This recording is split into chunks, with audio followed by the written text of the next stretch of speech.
చిన్న ప్రార్థన చేసుకుని వాగ్దానం చేద్దాం. పరలోకమందున్న మా కన్న తండ్రి, నీ నామమునకు స్తుతి, మహిమ, ఘనత, ప్రభావములు తెలియజేస్తూ ఉన్నాం. మరొక దినాన్ని మాకు అనుగ్రహించినందుకు స్తోత్రాలు. నీ పక్షాన నీవు నిలబెట్టుకున్న నీ దాసునైనా నేను అల్పజ్ఞుడను, పాపిని, నిష్ప్రయోజకుడను. కేవలం నీ కృప చేత నీవు నిలబెట్టావు. అభ్యంతరపరచ చూచే సాతాను, దురాత్మ, చీకటి శక్తులను దూరపరిచి నీ కొరకు ఉన్నతంగా వాక్యం నేర్చుకున్నట్లుగా దీవించమని ప్రభువైన యేసుక్రీస్తు పేరిట ఈ ప్రార్థన మీకు సమర్పిస్తున్నాము తండ్రి. ఆమేన్. సామెతల గ్రంథము 8వ అధ్యాయము 35వ వచనాన్ని మనం చదువుకుందాం. వాక్య పఠన భాగంగా సామెతల గ్రంథము 8వ అధ్యాయము 35వ వచనం చదవండమ్మా. మైక్ పెట్టుకొని చదవండి. నన్ను కనుగొనువాడు జీవమును కనుగొనును, యెహోవా కటాక్షము వానికి కలుగును. చదవబడిన ఒక లేఖన భాగాన్ని మనం కానీ పరిశీలిస్తే, నన్ను కనుగొనువాడు జీవమును కనుగొనును అని వ్రాయబడింది. దేవుడు రాయించిన మాట, దేవునిని ఎవరైతే కనుగొంటారో వారు నిత్య జీవమును కనుగొంటారంట. మరి దేవునిని కనుగొన్న వారే నిత్య జీవము పొందడానికి దేవుని వద్ద ప్రయత్నిస్తారు. చూడండి, ఏదైతే కావాలనుకుంటున్నారో, ఏదైతే అర్థమైందో దాని కొరకు మానవులందరూ కూడా ప్రయత్నం చేస్తున్నట్టు మనకు కనబడుతుంది. లోకంలో డబ్బు కావాలనుకున్న వాళ్ళు డబ్బుల కోసం ప్రయత్నం చేస్తున్నట్టు కనబడుతుంది. పని చేసుకొనో, ఉద్యోగం ద్వారానో, వ్యాపారం చేసుకొనో డబ్బులు సంపాదన కావాలి అనుకున్న వాళ్ళు ఆ ప్రయత్నాలు చేస్తున్నట్టు మనకు కనబడుతుంది. అలాగే చదువు బాగా చదువుకోవాలనుకున్న వాళ్ళు మంచి మంచి స్కూళ్ళు, మంచి మంచి కాలేజీలు వెతికి కనుగొని బాగా చదువుకోవాలి అని చదువుకుంటారు. స్కూళ్ళను, కాలేజీలను, మంచి మంచి మాస్టర్లను కనుక్కొని చదువుకుంటారు, విద్యావంతులు అవుతారు. బాగా ధనవంతులు అవ్వాలనుకునే వాళ్ళు ఎక్కడెక్కడ ఏ విధంగా డబ్బులు బాగా వస్తాయో వ్యాపారంలో కానీ పనుల్లో కానీ అని కనుగొని ఆయా విధాలుగా డబ్బులు సంపాదించుకొని ధనవంతులు అవుతారు. ఉద్యోగం కావాలనుకున్న వాళ్ళు ఎలా ఉద్యోగం వస్తుంది, ఏం చదివితే మంచి ఉద్యోగం వస్తుంది, డాక్టర్ అవ్వడం ఎలాగా, పోలీస్ అవ్వడం ఎలాగా, లాయర్ అవ్వడం ఎలాగా, గవర్నమెంట్ ఉద్యోగం సంపాదించడం ఎలాగా అని కనుక్కొని, అలా కనుక్కొని ప్రయత్నం చేసి ఆ ఉద్యోగాలు సంపాదించుకుంటారు. ఆరోగ్యం గురించి కూడా మనం ఆలోచన చేస్తే, ఏ పండు తింటే మంచిది, ఏ కూర తింటే మంచిది, ఏ బియ్యం తింటే మంచిది అని కనుక్కొని, స్టోర్ బియ్యం తింటే మంచిదా, అది మంచి బియ్యం తింటే మంచిదా కనుక్కొని తిని ఆరోగ్యం కొరకు పాలు, మాంసము, చేపలు, గుడ్లు, ఆకుకూరలు, ఆరోగ్యం కొరకు వ్యాయామం, వాకింగ్, జిమ్ ఇలాగ రకరకాలుగా చేస్తూ ఉంటారు. కనుక్కొని ఇదిగో పలానా దాంట్లో పలాంది ఉంది, అమ్మా పలానా దాంట్లో పలాంది ఉంది అని కనుక్కొని చేస్తుంటారు. ఇక లోక సంబంధమైన విషయాల్లో కూడా మనం కానీ ఆలోచన చేస్తే, మందు తాగేవాళ్ళు దాంట్లో మత్తుంది, ఏముంది మత్తుందని కనుక్కొని తాగుతూ తమ జీవితాన్ని పాడు చేసుకుంటూ, కుటుంబాలు పాడు చేసుకుంటూ ఉంటుంటారు. కనుక్కున్నారు, దాంట్లో మత్తుందని కనుక్కున్నారు. మరి ఇలాగా అనేక విషయాలు కనుక్కున్న మానవుడు, అనేక విషయాలను రుచి చూచిన మానవుడు 99% మంది ఒక విషయాన్ని మాత్రం కనుక్కోవడం లేదట. జాగ్రత్తగా వింటాం పాఠం. మనం బతికుండాలంటే ఏముండాలమ్మా? ఒక మనిషి బ్రతికున్నాడు అంటే అతనిలో ఏముంటే బ్రతికున్నాడు అంటారు? మంచి డ్రెస్సా, బంగారపు నగల? ఒక మనిషి బతికున్నాడు అని దేన్ని బట్టి చెప్తారు? ఇతను బతుకున్నాడు అని, ఇతను ఊపిరాడుతుందని దేన్ని బట్టి చెప్తారు? ఏమా దేన్ని బట్టి చెప్తారు? చచ్చిపోయాడని చెప్పి దేన్ని చెప్తారు? దేన్ని బట్టి చెప్తారు చెప్పండి. ఎప్పుడు చచ్చిపోయాడు అని ఎందుకు అంటారు?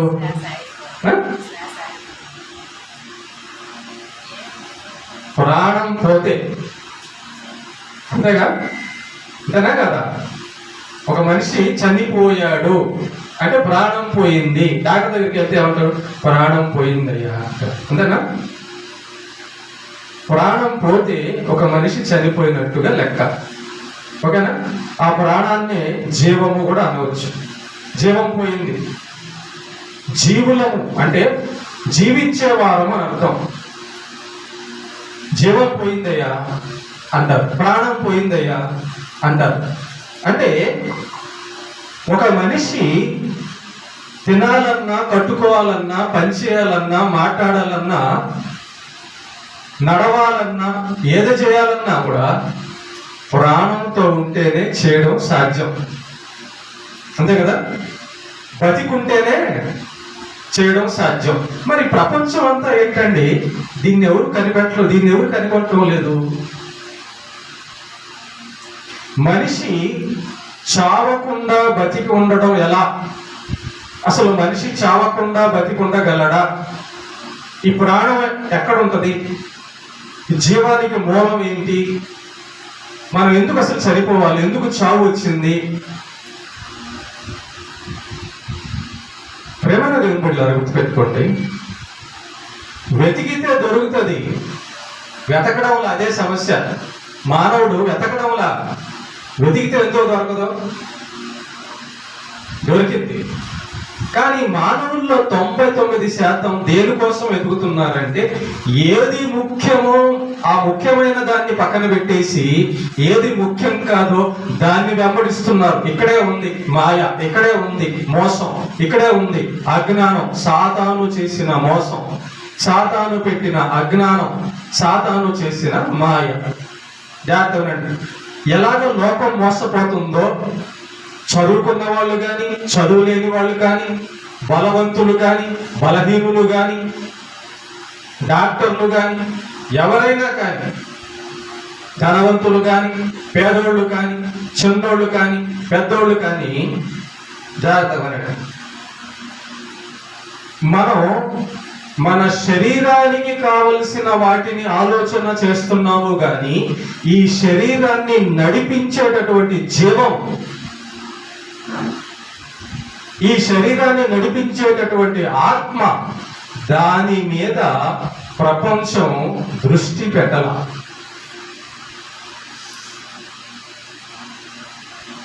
దొండకాయ వేపుడు, ఉల్లగడ్డ వేపుడు, అంతేనా? చిక్కుడుకాయ వేపుడు, కాకరకాయ వేపుడు, ఇంకా ఎన్ని రకాల వేపుళ్ళు ఉన్నాయో. ఎలాగొచ్చింది? ఇదంతా కనిపెట్టారు. ఈ వేపుడు, ఆ వేపుడు, ఈ పులుసు, ఆ పులుసు, ఈ చీర, ఆ చీర, ఈ డిజైను, ఆ డిజైన్. ఒకడు ఈ మోడల్లో పెడితే ఇంకొకటి ఆ మోడల్లో ఎందుకు కొట్టాలా, ఇంకొక మోడల్లో కట్టాడు అంటాడు. ఒక ఆమె ఈ రకం జడ వేస్తే ఈ జడ ఎందుకు వేయాలి, నేను వదిలేసేయాలంటారు. ఆలోచన రకరకాలవన్నీ కూడా ప్రయత్నం చేస్తూ కనిపెడుతున్న మనుషులు అసలు ఈ దేహాన్ని, ఈ శరీరాన్ని నడుపుతున్నటువంటి లోపల ఉన్న జీవం, ఆత్మ, దాని గురించి మనుషులు అసలు ఆలోచన చేయడమే లేదండి. ఆలోచన చేస్తే దొరికింది. దేవుడు అంటున్నాడు, నన్ను కనుగొను వాడు జీవమును కనుగొనును. జీవాన్ని ఎవరైనా వెతుకుతున్నారా? ఆత్మ గురించి ఎవరైనా వెతుకుతున్నారా? దేవుని గురించి ఎవరైనా వెతుకుతున్నారా? అది కదా మెయిన్ పాయింట్. తెలివిగల్లోడు, బుద్ధిమంతుడు అని ఎవరిని అంటారంటే ఒకడు కొత్తది కనిపెడతా, భలే ఐడియారా, వీడికి భలే తెలివి ఉందిరా, ఇది కనిపెట్టాడే అంటారు. భలే కట్టావే అంటారు. మరి ఇల్లు కట్టడం నేర్చుకున్న మనిషి, విమానాల్లో ఎగరడం నేర్చుకున్న మనిషి, కరెంటు తయారు చేసిన మనిషి, రకరకాల వంటలు తయారు చేస్తున్న మనిషి, రకరకాల అబద్ధాలు మాటలు నేర్చుకున్న మనుషులు ఈ దేహాన్ని నడిపించే ప్రాణం, జీవం ఎలా దొరికింది, ఏంటి అసలు దాని సంగతి అని కనిపెట్టకపోవడం, ప్రయత్నించకపోవడం ఎంత భయంకరమైన నిర్లక్ష్యమో, బుద్ధిహీనతో ఒకసారి ఆలోచించేయండి. ముఖ్యమంత్రులు ప్రజల్ని మోసం చేసి కోట్లు సంపాదిస్తాడు, ఓ రోజు కుక్క చావు చెప్పి చనిపోయి సమాధిలో పడుకుంటాడు. ఏంటి ప్రయోజనం వాడికి? అన్ని పాపాలు చేసి కోట్లు సంపాదించి ఇంట్లో పెట్టుకొని చచ్చిపోయి బయట వీధిలో రోడ్లో సమాధుల్లో పండబెడతారు. ఏంటి లాభం వాడికి? ఆస్తి కోసం కొట్టుకోవడాలు, తగాదాలు, నరుక్కోవడాలు, మోసాలు చేస్తారు. అయితే ఏంటి లాభం దాని గురించి? ఒక రోజున అదంతా వదిలేసి వెళ్ళిపోతావు కదా. ప్రాణం పోయినప్పుడు, జీవం పోయినప్పుడు, ఆత్మ పోయినప్పుడు నీవు సంపాదించుకున్నవి, మనం సంపాదించుకున్నవి మనతో రావుగా. ఇలాగా మానవులు ఆలోచించకపోవడానికి కారణము ఒకడు ఉన్నాడు, మాయగాడు. వాడు మాయలో పడి లోకం అంతా కూడా వెళ్ళిపోతా ఉంది. చూడండి, కనిపెడుతున్నారు, చాలా కనిపెడుతున్నారు, కానీ జీవం ఎక్కడుంది, ఆత్మ ఎక్కడుంది, ఇది ఎలా వచ్చింది అనేది మానవులు వెతికితే అది మానవుడి దగ్గర కాదు, కానీ దాన్ని తయారు చేసిన దేవుడి దగ్గర దొరుకుతుంది. నేను ఒక చిన్న ఉదాహరణ చెప్తాను, అర్థం కావడానికి చిన్న ఉదాహరణ చెప్తాను. మన చర్చిలో కరెంట్ ఉంది కదా, బల్బులు వెలుగుతున్నాయి, ఓకేనా? ఈ చర్చిలోనికి కరెంటు ఎక్కడి నుంచి వస్తుందో తెలుసా? ముస్సునూరు దగ్గర ఉంటుంది ట్రాన్స్ఫార్మర్ దాన్ని, లేదా పక్కన ఉంటుంది ట్రాన్స్ఫార్మర్ దాన్ని. ఇదంతా కలిపి ఒక దగ్గర ఉంటుంది, ఎక్కడో సీసే డ్యాముల్లో, నీళ్ళ డ్యాముల్లో కరెంట్ వచ్చే దగ్గర. అక్కడ కానీ ఆపారంటే ఇక్కడ ఆగిపోతుంది. ట్రాన్స్ఫార్మర్ దగ్గర ఆపారంటే మన దగ్గర కరెంటు పోయింది. అవునా? జాతర ట్రాన్స్ఫార్మర్ దగ్గర కరెంటు, ఎక్కడైతే కరెంట్ ఉత్పత్తి అవుతుందో అక్కడ కానీ ఆపేసేస్తే ఇక్కడ కరెంట్ ఆగిపోతుంది. అంటే అక్కడి నుంచి ఇక్కడికి వస్తుంది అన్నమాట కరెంటు. మరి మనలో ఉన్న ఈ ఆత్మ ఎక్కడి నుంచి వచ్చింది? మనలో ఉన్న ఈ జీవం ఎక్కడది? ఇది ఎక్కడికి వెళ్తుంది? దీన్ని మళ్ళా కనిపెట్టడం వల్ల ఇది ఎలా దొరుకుద్ది మళ్ళా? ఏమంటే అందరు అన్నం తినాలి, మంచిదే. అందరూ మంచి బట్టలు కట్టుకోవాలి, వెరీ గుడ్. అందరూ ఉద్యోగాలు చేసుకోవాలి, మంచిదే. అందరూ సుఖపడాలి, మంచిదే. కానీ ఒకరోజు ఈ దేహంలోంచి బయటికి వెళ్ళిపోతున్న ఆ ప్రాణం గురించి, ఒకరోజు ఈ దేహంలోంచి వెళ్ళిపోతున్న ఆ ఆత్మ గురించి పట్టించుకోరేంటండి? ఏది పోయిందో దాన్ని వదిలేసేసి తొక్కన పట్టుకుంటారండి. అరటి పండులో తొక్కమైనా లోపల పండుమైనా అండి, బత్తాకాయలో తొక్కమైనా లోపల పండుమైనా, రేక్కాయలో లోపల గుజ్జుమైనా తొక్కమైనా. ఆలోచన చేయండి ఒకసారి. మనం ఏం చేస్తున్నామంటే లోపల ఉండి విలువైనటువంటి ప్రాణం, జీవం గురించి వదిలేసి ఈ పైదానికి మెరుగులు దిద్దుతున్నాం. ఎన్ని మెరుగులు దిద్దినా 60-70 సంవత్సరాలకు వచ్చేసరికి ఎట్టుంటాడు? ఎన్ని నగలు వేసుకున్నా, ఎంత మంచి చీర వేసుకున్నా 70 సంవత్సరాలకు వచ్చేసరికి ఎలా ఉంటది? దాన్ని మర్చిపోయారు కదా. అరే, నేను ఇంత డబ్బు సంపాదించుకున్నాను, ఇంత ఉద్యోగం చేస్తున్నాను, ఇంత చదువు చదివాను, కానీ నా బలం పోతుంది, నా అందం పోతుంది, నేను ముసలిదాన్ని అయిపోతున్నాను. ఏంటి కారణం? ఒక రోజు నా చనిపోవాల్సి వస్తుంది. దానికి ఏంటి కారణం? ఆ జీవం ఎక్కడా? ఆ ఆత్మ ఎక్కడా? దాన్ని కనిపెట్టినోడు కదా తెలియగలడు. అది ఎక్కడ దొరుకుద్ది? అది ఎక్కడ అమ్ముతారు? దాన్ని కదా కనిపెట్టాల్సింది. ప్రేమైన దేవుని బిడ్డలు గుర్తుపెట్టుకోండి, నీకు ఎంత బాగా ప్రేమించే తల్లిదండ్రులు ఉండొచ్చు, ఎంత బాగా ప్రేమించే భార్య పిల్లలు ఉండొచ్చు, కానీ ఒక రోజున విడిపోవాలిగా, ఒక రోజున వదిలి వెళ్ళాలిగా. అప్పుడు ఆ కుటుంబం ఏం చేయాలంటే అమ్మ, నాన్న, లేదా పిల్లలు, బంధువులు, స్నేహితులు, మనం కలిసి ఉండాలనుకుంటున్నాం, మనం అంటే బాగా ఇష్టం ఒకరికొకరు, కానీ ఒక రోజు వస్తుంది, ఆ రోజున ప్రాణం పోతే, జీవం పోతే, ఆత్మ పోతే, నీకు నేను, నాకు నువ్వు దూరం అయిపోతున్నాం. ఈ కథ ఏంటి? దీని సంగతి ఏంటి? ఈ శరీరం ఎందుకు నిర్జీవంగా పడిపోతుంది? ఈ శరీరం ఎందుకు రోజు రోజుకి బలహీనం అవుతుంది? అసలు మనిషి నిత్యము బ్రతకలేడా? మనిషి చావు లేకుండా ఉండలేడా అని ప్రయత్నం చేశారండి శాస్త్రవేత్తలు. కొంతమంది డాక్టర్లు ప్రయత్నం చేశారు, మనిషిని ఎలాగైనా చావు లేకుండా బతికించాలని చెప్పి ప్రయత్నం చేశారు, కానీ వాళ్ళ వల్ల కాదు. ఎందుకంటే యేసు ప్రభు అన్నాడు, జీవమును నేనే, జీవమును నేనే. ఏ మనిషి అయితే దేవుణ్ణి బంధిస్తాడో అప్పుడు ఆ మనిషికి జీవం దొరుకుతుంది. ఏ మనిషి అయితే దేవుణ్ణి పట్టుకోగలడో అప్పుడు ఆ మనిషికి ప్రాణం దొరికింది.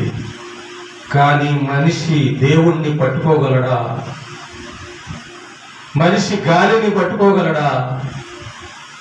మనిషి మెరుపును పట్టుకోగలడా? వాటన్నిటిని సృష్టించిన వాడు ఆయన. మనిషి సూర్యుడిని పట్టుకోగలడా? సూర్యుడిని తయారు చేసినోడు ఆయన. కంటికి కనబడని గాలిని తయారు చేసినోడు. చనిపోయేటప్పుడు వెళ్తున్న ఆత్మ మన కంటికి కనబడదు, జీవం మన కంటికి కనబడదు, దానికి నిర్మాత ఆయన, సృష్టికర్త ఆయన. మరి ఆయన్ని పట్టుకోవడం సాధ్యమా? సాధ్యం కాదు. కాబట్టి శాస్త్రవేత్తలు ఎన్నో ఖర్చు పెట్టి, కోట్ల ఖర్చు పెట్టి తయారు చేసిందంతా కూడా ఫెయిల్ అయిపోయింది. ఒక దేశంలో చాలా మంది అనుకున్నారు మనిషిని చావు లేకుండా చేయాలని. కోట్లు ఖర్చు పెట్టి ఏమీ ప్రయోజనం లేక చేతులు ఎత్తేసి, మనిషిని సావు లేకుండా చేయడం మా వల్ల కాదు అని చేతులు ఎత్తేసాడు. అందుకే డాక్టర్ అయినా చస్తాడు, ప్రధానమంత్రి అయినా చేస్తాడు, ధనవంతుడైనా చేస్తాడు, పేదోడైనా చేస్తాడు. కారణం ఏమంటే జీవము తీయువాడు ఉన్నాడు, జీవాధిపతి ఉన్నాడు. జీవాధిపతి. ఈ గాలికి అధికారం ఉన్నాడు, ఈ నేలకు అధికారం ఉన్నాడు, మన ఒంటికి అధికారం ఉన్నాడు, మన ఆత్మకు అధికారం ఉన్నాడు. సర్వాధికారి అంటారు ఆయన్ని. ఆయనే నజరేయుడైన యేసుక్రీస్తు. సర్వాధికారి. వర్షం మనం అనుకున్నప్పుడు పడదు. ఎందుకు? ఎండ మనం అనుకున్నప్పుడు రాదు. ఎందుకు? గాలి మనం అనుకున్నప్పుడు రాదు. ఎందుకు? అది ఒకరి అధీనంలో ఉంది. ఒకడు దాన్ని నడిపిస్తున్నాడు. ఆయనే సర్వాధికారి అయిన దేవుడు. మనం అనుకున్నప్పుడు తెలీదు, చనిపోతా టగరే నేడుదా బాగానే ఉన్నాడే, ఈరోజు పనుకున్నాడు చచ్చిపోయాడే. సర్వాధికారి ఉన్నాడు, జీవాధిపతి, జీవమును ఉంచి తీసేవాడు ఉన్నాడు. నరులారా రండి అని పిలిచే దేవుడు ఉన్నాడు. టైమును నియమించినోడు ఉన్నాడు, కాలాన్ని నియమించినోడు ఉన్నాడు, ఆయుష్ను నియమించినోడు ఉన్నాడు, ఆరోగ్యాన్ని ఇచ్చేవాడు ఉన్నాడు, మనిషిని నాశనం చేసేవాడు ఉన్నాడు. సర్వాధికారి అయిన, జీవాధిపతి అయిన, జీవము కలిగిన వాడైన ఆయన అంటున్నాడు, నన్ను కనుగొనువాడు జీవమును కనుగొనును. నిజమే. నీళ్లున్న దగ్గరకు పోతే నీళ్లు దొరుకుతుంది, కానీ ఎడారి దగ్గరకు పోతే నీళ్ళు ఎక్కడ దొరుకుతాయి? దొరకవు. తీపి ఉన్న దగ్గర పోతే తీపి దొరుకుతుంది, కానీ చేదున్న దగ్గరికి పోతే తీపి ఎక్కడ దొరుకుతుంది? దొరకదు. టోటల్గా మానవులందరూ 99% మంది ఎంత నిర్లక్ష్యంగా, ఎంత అజ్ఞానంలో, ఎంత మోసంలో బతుకుతున్నారు ఒకసారి ఆలోచన చేయండి ప్రేమ దేవుని బిడ్డలారా. సాతాను యొక్క మోసంలో, అబద్ధంలో, ఈ లోక మాయలో ఎంతమంది బతుకుతున్నారు, ఎంతమంది వాళ్ళ జీవితాలు నాశనం చేసుకుంటారు. అసలు ప్రాణము, శరీరము, ఆత్మ విలువ ఎంత, ఆత్మ రైలు కింద పడిపోతారండి. ఒక్క నిమిషంలో రైలు కింద పడిపోతారు. ఒక్క నిమిషంలో పురుగుల మందు తాగి చచ్చిపోతారు. ఒక్క నిమిషంలో ఊరేసుకొని చచ్చిపోతారు. ఆ బాడీ తయారు కావడానికి 9 నెలలు 10 నెలలు పట్టింది దేవుడికి. ఆ బాడీని పెంచడానికి ఎంత గాలి, ఎంత నీళ్లు, ఎంత ఆహారం దేవుడు పండించాడో దేవుడికి తెలుసు. దేవుడికి కదా కడుపు కోత. నీకేమి ఊరేసుకుంటా ఒక నిమిషంలో, నీకేమి పట్టల కింద పడతావు ఒక నిమిషంలో, నీకేమి పురుగుల మందు తిని చచ్చిపోతావు. దాన్ని తయారు చేసినోడు దేవుడి యొక్క కష్టం.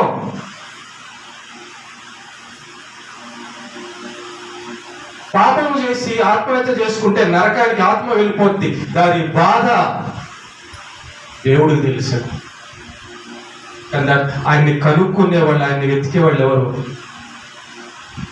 అందుకే ఆయన అంటున్నాడు, నన్ను కనుగొను వాడు జీవమును కనుగొను.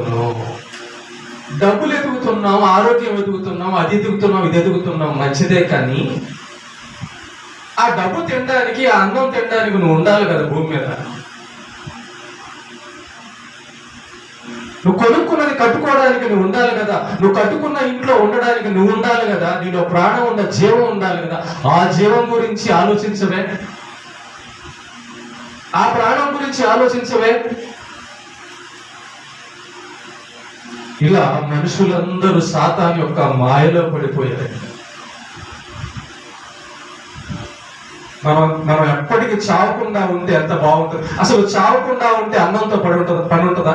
చావకుండా ఉంటే ఈ లోకంలో దేంతో పని ఉంటుంది చెప్పండి? కొట్టుకోవడాలు ఉండవు, తిట్టుకోవడాలు ఉండవు చావకుండా ఉంటే. దొంగతనాలు ఉండవు, మోసాలు ఉండవు చావకుండా ఉంటే. దాన్ని కదా వెతకాల్సింది మనుషులు. యేసు ప్రభు ఒక మాట చెప్తున్నాడు, చూద్దాం. యోహాను సువార్త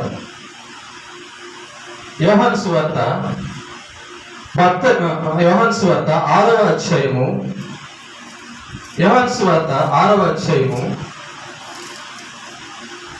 65 నుంచి చూద్దాం. యోహాను సువార్త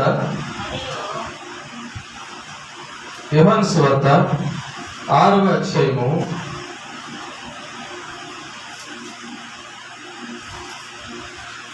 24 నిమిషాలు.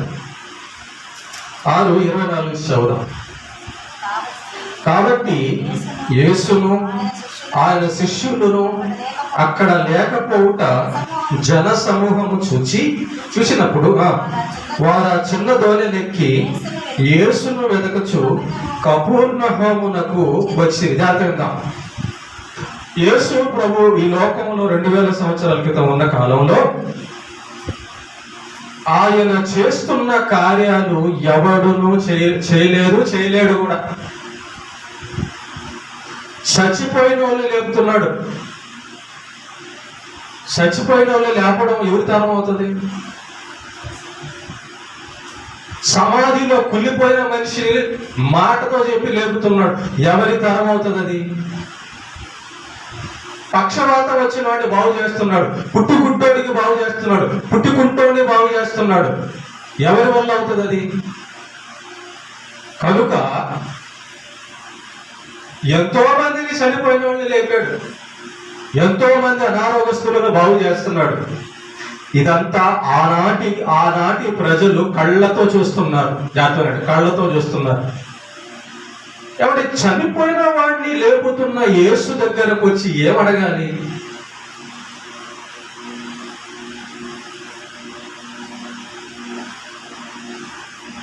రోగం ముఖ్యమా, ప్రాణం ముఖ్యమా? ధనం ముఖ్యమా, జీవం ముఖ్యమా?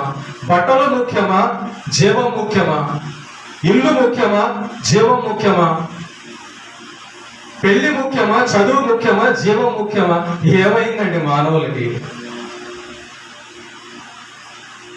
ఎంత బుద్ధిహీనతలో ఉన్నారు మానవులు, ఒకసారి ఆలోచన చేయండి. జనమంట యేసు ప్రభువు చనిపోయిన వారిని లేపడం చూస్తున్నారు, రోగులను బాగు చేయడం చూస్తున్నారు, ఆహారాన్ని 2 చేపలను 5 రొట్టెలను వేల మందికి పంచడం చూస్తున్నారు. ఇవన్నీ చూస్తున్నారు. వీటిలో ఏది ఎన్నుకోవాలి? యేసు తిండి పెడుతున్నాడు. ఆకాశంలో ప్రార్థన చేయంగా దిగొస్తుంది తిండి. యేసు మాట చెప్పగా చనిపోయినవాడు బతుకుతున్నాడు. యేసు మాట చెప్పగా రోగంతో బాగవుతున్నాడు. ఏది కనిపెట్టాలి ఆయనలో? ఇప్పుడు ఏది కావాలని కోరుకోవాలి? అయితే జనసమూహం అంట యేసును వెంబడిస్తున్నారంట. ఎందుకో చెప్తాం. 24, 25 సముద్రపు అద్దరిని ఆయనను కనుగొని, బోధకుడా నీవెప్పుడు ఇక్కడికి వచ్చితివని అడుగుగా, యేసు మీరు సూచనలను చూచుట వలన కాదు గాని రొట్టెలు భుజించి తృప్తి పొందుట వలననే నన్ను వెతకుచున్నారని మీతో నిశ్చయముగా చెప్పుచున్నాను. ఈ ఊర్లో చర్చి ఉందండి. ఈ చర్చి వలన, ఈ యొక్క యేసుక్రీస్తు మాటల వలన ఏమి ప్రయోజనము, ఏంటి దాని సంగతి అని ఆలోచన చేసేవాళ్ళు ఎంతమంది? యేసు ప్రభు దగ్గర ఏం దొరుకుతుంది అని ఆలోచన చేసేవాళ్ళు ఎంతమంది? వస్తారు, చర్చికి వస్తారు, విశ్వాసులు వస్తారు, బయట వాళ్ళు కూడా వస్తారు. ఎప్పుడు? మంచాన పడినప్పుడు, కళ్ళు చూపుపోయినప్పుడు, తినలేక చచ్చిపోయే పరిస్థితి వచ్చినప్పుడు, తిరగలేక నడవలేని పరిస్థితి వచ్చినప్పుడు, ప్రాణాపాయం వచ్చినప్పుడు వస్తారు. వచ్చి ఏమంటారు తెలుసా? అయ్యా, నేను నీతిమంతుడిగా బతకడానికి, నిత్య జీవం పొందడానికి ఏం చేయాలని అడుగుతారా? అడగరు. అయ్యా పాస్టర్ గారు నాకు బాగాలేదు, ప్రార్థన చేయండి.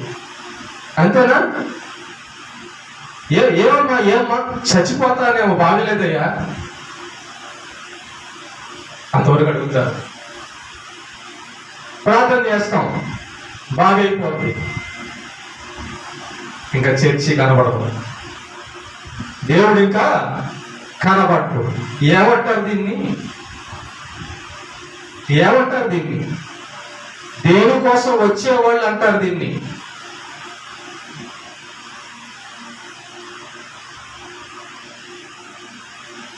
చనిపోయే వాళ్ళు యేసు నామములో ప్రార్థనలో బాగుపడుతుంటే ఇది అర్థం కావడం లేదా? ఈ సూచన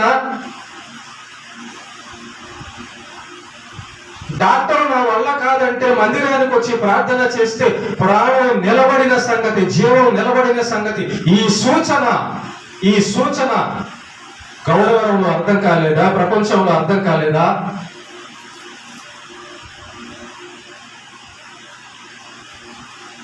అన్నం కోసం వస్తావా? దేవుడి దగ్గరికి రా.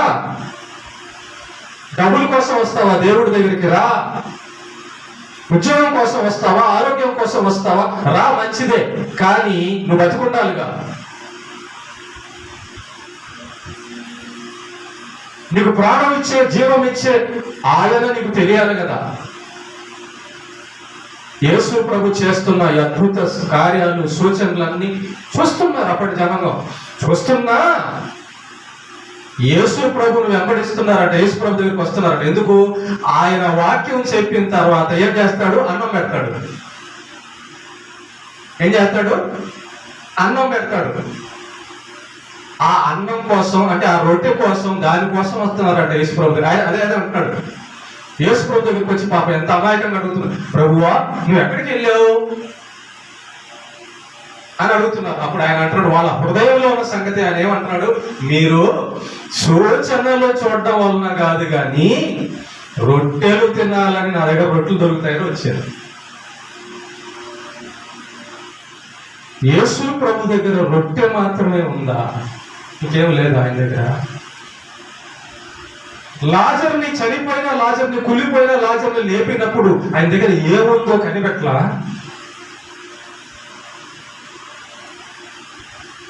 చనిపోయిన విధవరాలి కుమారుణ్ణి పాడే ముట్టి లేపినప్పుడు ఆయన దగ్గర ఏముందో కనిపెట్టలేదా?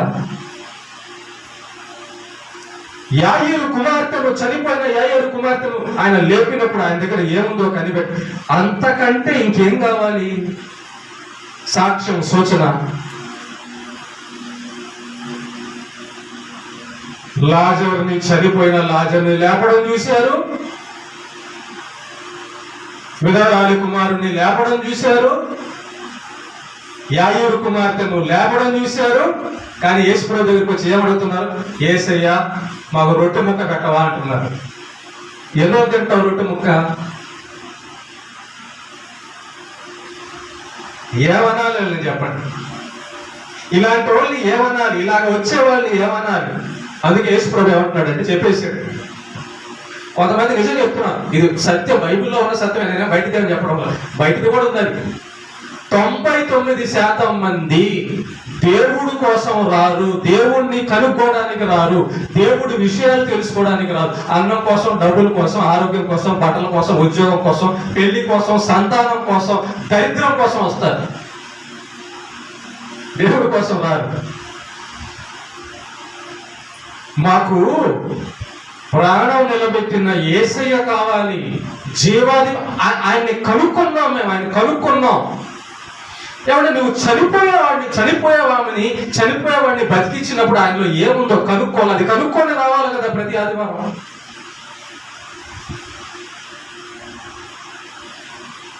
ఎందుకు కనుక్కోలేదంటే చెప్తాను. ఎందుకు జరుగుతుందంటే అది దానికి కారణం కూడా ఉంది. అప్పుడు యేసు ఏమన్నాడు? సరే, నా కోసం కాదురా మీరు వచ్చింది, రొట్టెల కోసం వచ్చారా, మీరు బట్టల కోసం వచ్చారా, డబ్బులు ఉద్యోగం కోసం వచ్చారు, పిల్లలు పుడతారని వచ్చారా, ఇల్లు ఆస్తుల కోసం వస్తున్నారా, మీరు నా కోసం కాదు అన్నాడు. నిజమే, గుర్తుపెట్టుకోండి. దేవుడిని కనుక్కోవాలని దేవుడి కోసం వచ్చే వాళ్ళకే దేవుడు అర్థమవుతాడు. అన్నం కోసం వచ్చేవాడికి దేవుడు అర్థం కాడు, డబ్బుల కోసం వచ్చేవాడికి దేవుడు అర్థం కాడు, ఉద్యోగం కోసం వచ్చేవాడికి దేవుడు అర్థం కాడు, పిల్లల కోసం వచ్చేవాడికి దేవుడు అర్థం కాడు. ఎందుకు? డబ్బుల కోసం వచ్చేవాడు మైండ్ అంతా డబ్బుల మీదే ఉంటుంది, ఆడే ఉంటాడు. ఈ మాటలు నేను ఆయన ఏం చెప్తున్నాడో నేనేం వింటున్నాను అంటారంతే. మైండ్ అంతా ఎక్కడ ఉంటుంది? ఆడే ఉంటుంది. కాబట్టి ప్రేమ దేవుని పెట్టారా? వీరితో ఏమన్నాడు యేసు? ఇదిగో మీరు అన్నం కోసం వచ్చారు, నా కోసం కాదు. నేను ఎన్ని చూపించాను చనిపోయిన వాళ్ళని లేపడం, ఎన్ని చూపించాను, ఎంతమందిని చనిపోయిన వాళ్ళని లేపాను. చూసారా? నన్ను కనుగొన్నారా? నేనేంటో, నేను ఎవరో అంటున్నాడు. అప్పుడు యేసు ప్రభు ఏమన్నాడంటే, చూడండి, చదువు. క్షయమైన ఆహారం కొరకు కష్టపడకుడి గాని నిత్య జీవము కలగజేయు అక్షయమైన ఆహారము కొరకే కష్టపడుడి. మనుష్య కుమారుడు దానిని మీకు ఇచ్చును. ఇందుకై తండ్రి అయిన దేవుడు ఆయనకు ముద్ర వేసి ఉన్నాడు. చూడండి, క్లియర్ గా చెప్పేశాడు యేసయ్య. ఏమని చెప్పాడు?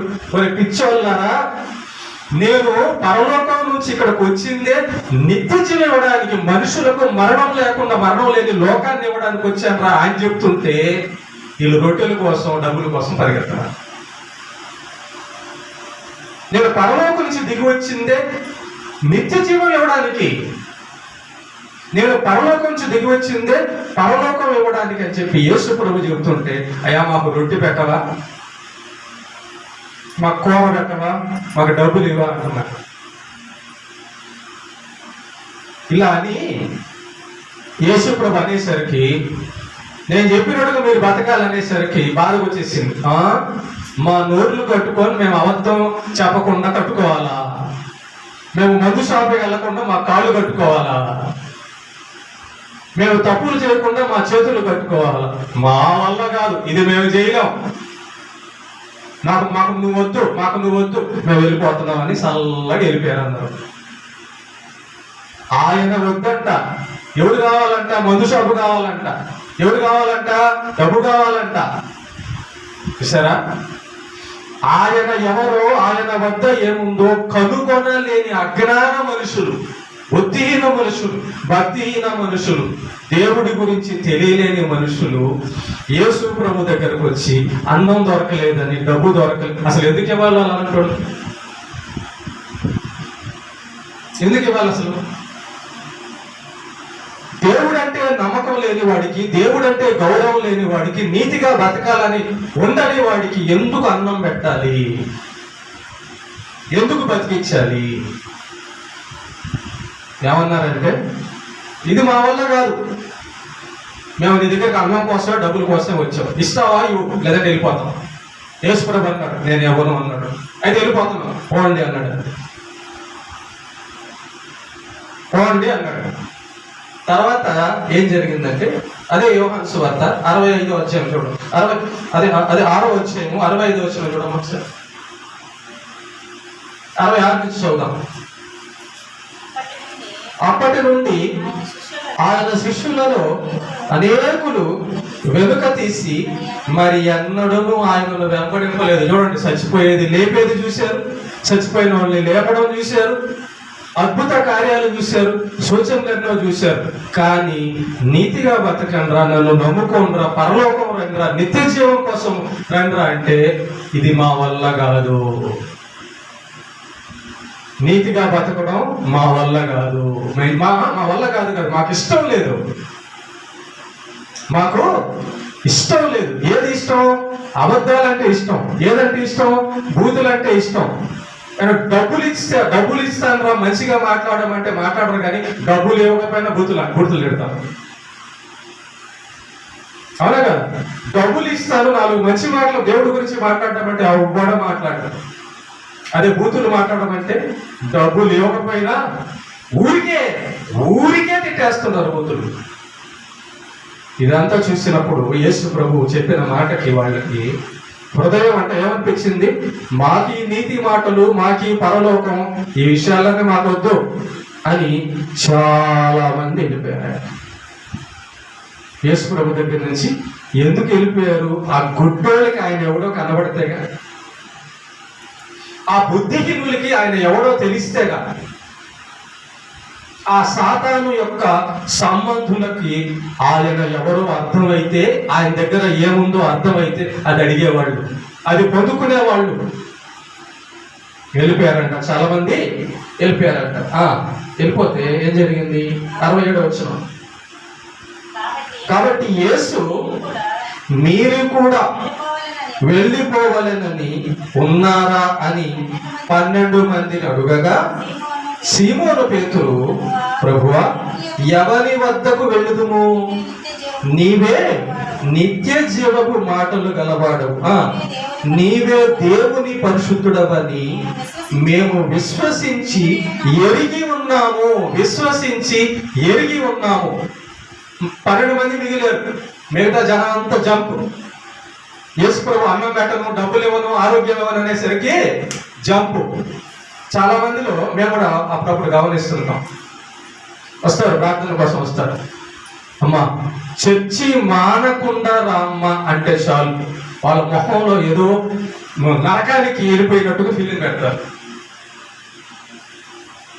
అమ్మా భక్తి చేయమ్మా, మంచిగా బతికయ్యా అంటే చాలు, నేనేదో కత్తితోనో కొడలతోనో పొడిచేస్తున్నట్టుగా అదేదో రకరకాలుగా చూస్తారు. నేనేం చెప్పాను?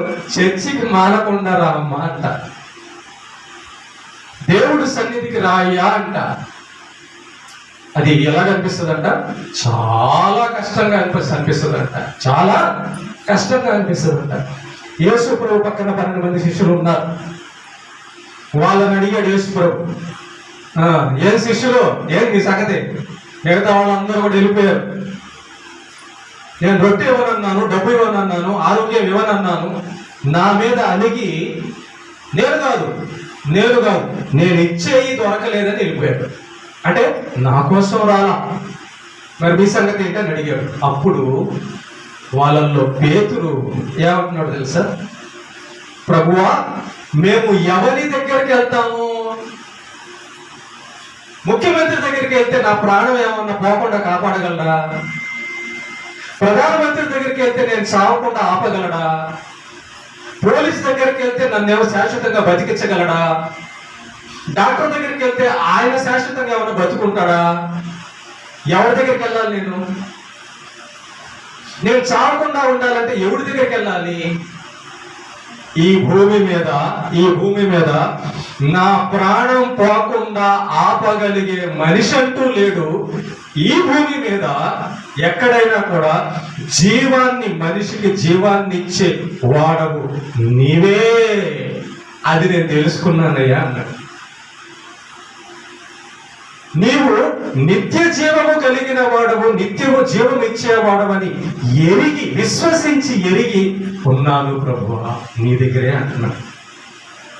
పేతురు చూసింది ఏంటంట? యేసే చేతిలో 2 చేపలు 5 రొట్టెలు కాదు.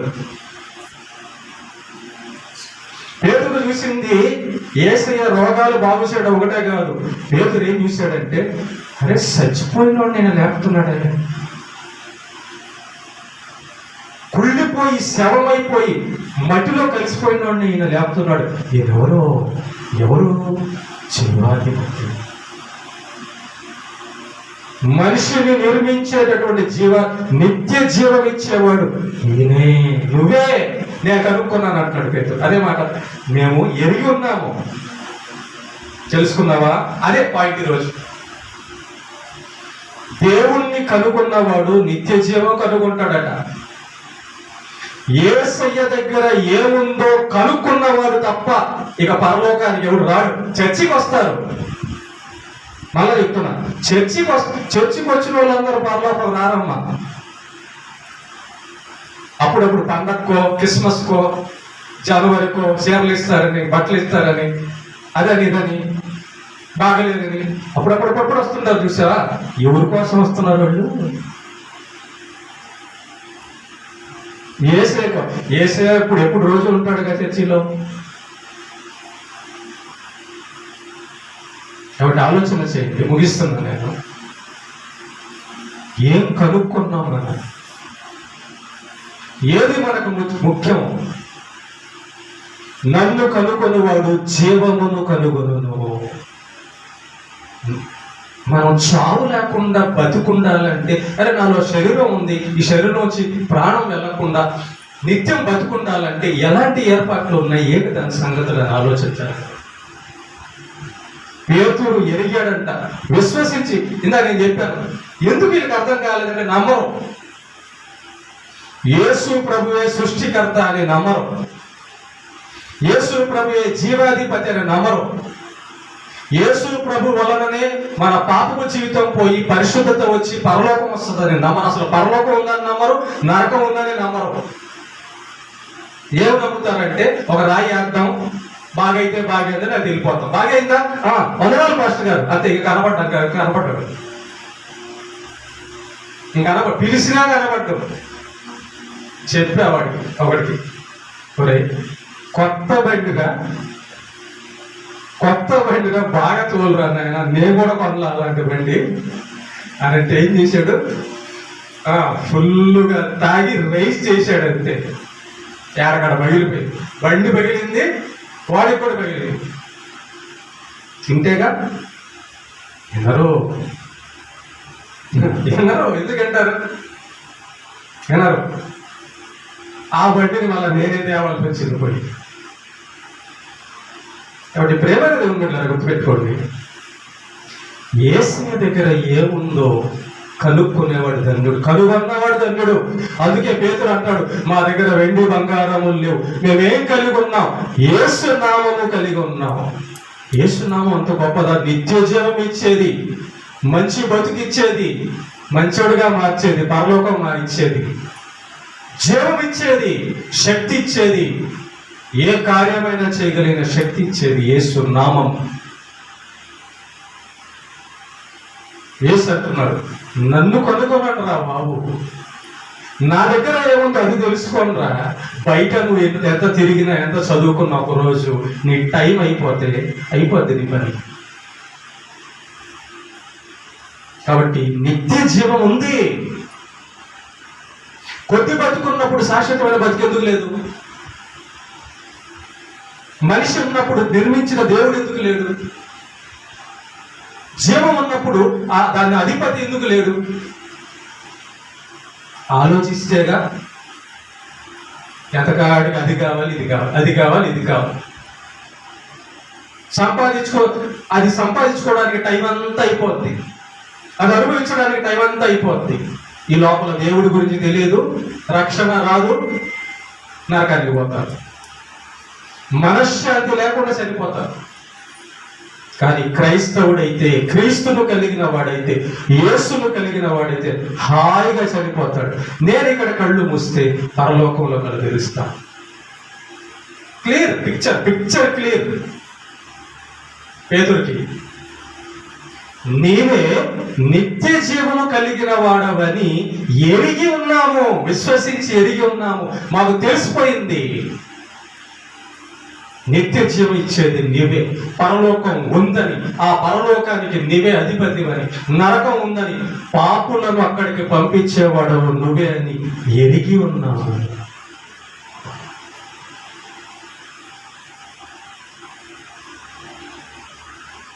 పాట కూడా ఒక భక్తుడు మంచి పాట రాశాడు.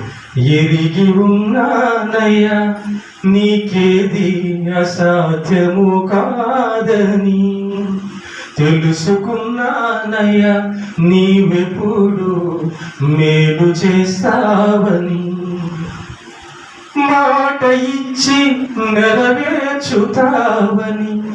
మంచి పాట.